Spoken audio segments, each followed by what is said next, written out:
ശക്തമായ പോരാട്ടം നടക്കുന്ന തൃക്കാക്കര നഗരസഭയിൽ പഞ്ചമുഖ പോരാട്ടം നടക്കുന്ന വാർഡായി മാറിയിരിക്കുകയാണ് മാവേലിപുരം വാർഡ്. ഇടത് വലത് NDA സ്ഥാനാർത്ഥികൾക്കൊപ്പം 2020യും CPIM വിമതയും രംഗത്തു വന്നതോടെയാണ് മത്സരം കടുക്കുന്നത്. തൃക്കാക്കര നഗരസഭയിൽ ഭരണം നിലനിർത്താൻ UDFും ഭരണം തിരികെ പിടിക്കാൻ LDFും പരസ്പരം പോരടിക്കുന്നതിനിടെയാണ് രണ്ട് മുന്നണികൾക്കും തുല്യ സാധ്യതയുള്ള വാർഡിൽ വിമത സ്ഥാനാർത്ഥി പ്രത്യക്ഷപ്പെട്ടത്.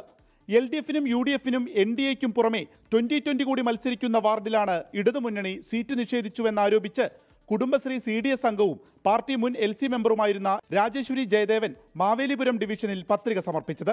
മത്സരിക്കാൻ തീരുമാനിച്ചതിന്റെ കാര്യം സ്ഥാനാർത്ഥി തന്നെ പറയും.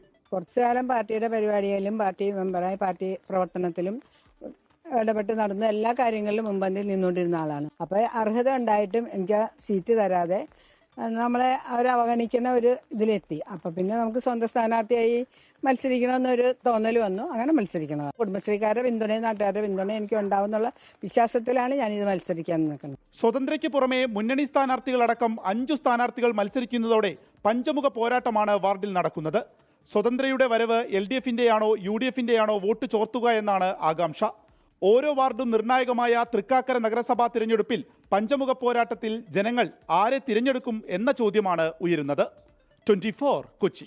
ലോകത്തെവിടെയായാലും ഏത് സമയത്തും 24 വാർത്തകളും ഓഗ്മെന്റഡ് റിയാലിറ്റി പാക്കേജുകളും എക്സ്പ്ലെയിനറുകളും വിശദമായി കാണാൻ ഞങ്ങളുടെ YouTube ചാനൽ നിങ്ങൾക്ക് സബ്സ്ക്രൈബ് ചെയ്യാം.